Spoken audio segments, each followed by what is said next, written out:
Hey everyone, it's Yuvia and Voldemort, and welcome back.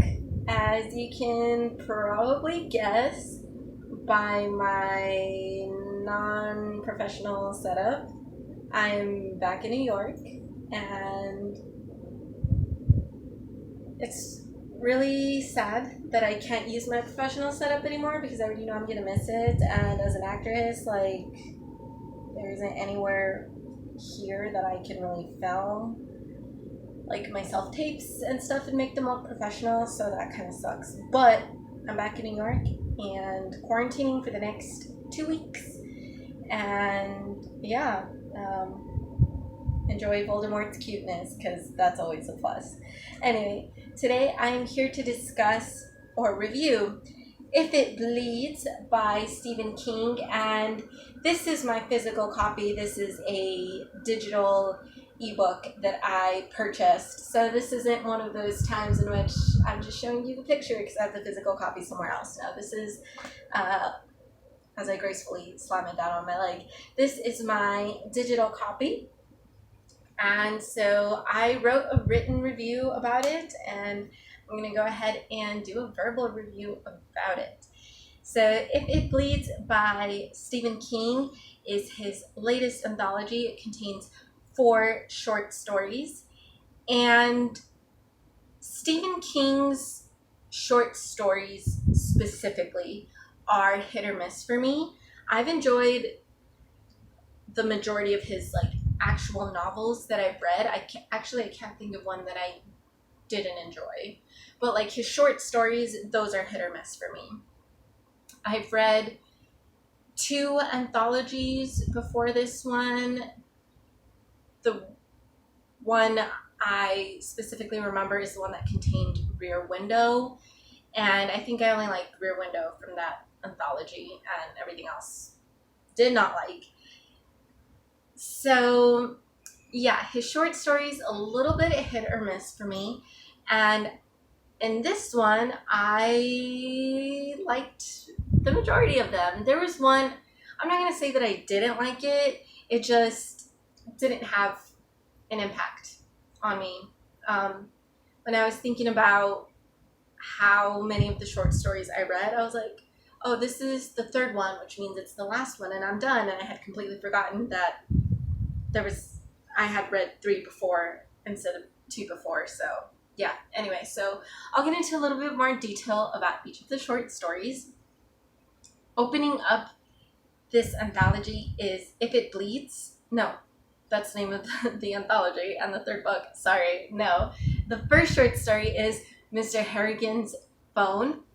And so it is a short story that follows this main character named Craig, who is hired by Mr. Harrigan to water his plants and read books to him and just, be like a companion, because Mr. Harrigan is a lonely old man with a lot of money that he doesn't know what to do with it.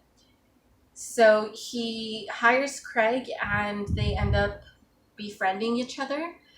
Mr. Harrigan does pay Craig in cash, but he also pays Craig in scratch off lottery tickets. And in one instance, Craig wins $500,000 from one of these scratch off lottery tickets. And so he earns all this money, he puts most of it away in a bank, and he invests some of it with the help of Mr. Harrigan, and he puts the rest of it in a bank. But he does use a good portion of that money I guess it's a small portion considering how much money he won, but anyway, he uses a good portion of that money to buy Mr. Harrigan an iPhone.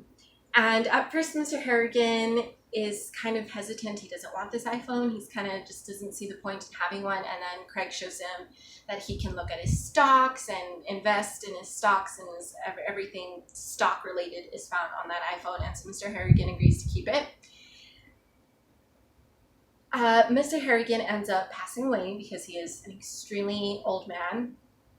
And at the funeral, Craig takes this iPhone that he had given Mr. Harrigan, puts it in Mr. Harrigan's coat pocket, and it gets buried with Mr. Harrigan.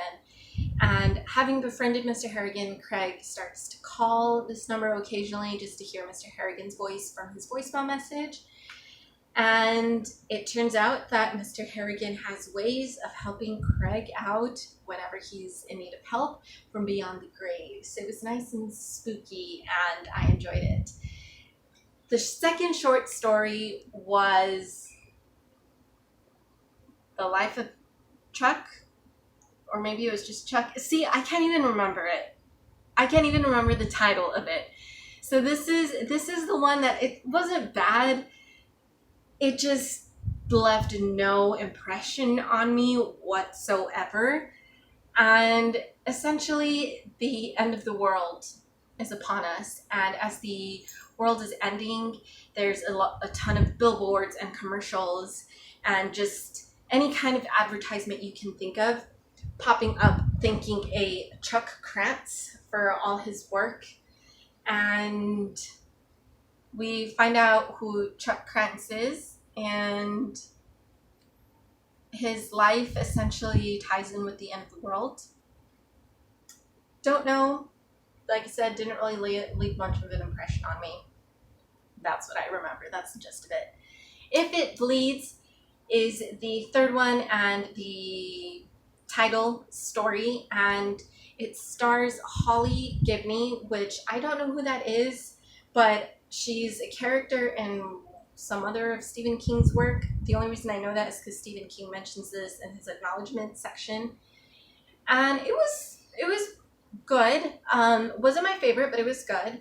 And essentially, Holly, there's this, the story starts off with an explosion at a middle school, and Holly sets off to investigate this explosion and finds that there's one person in particular that is related to this explosion and several other crisis moments throughout United States recent history.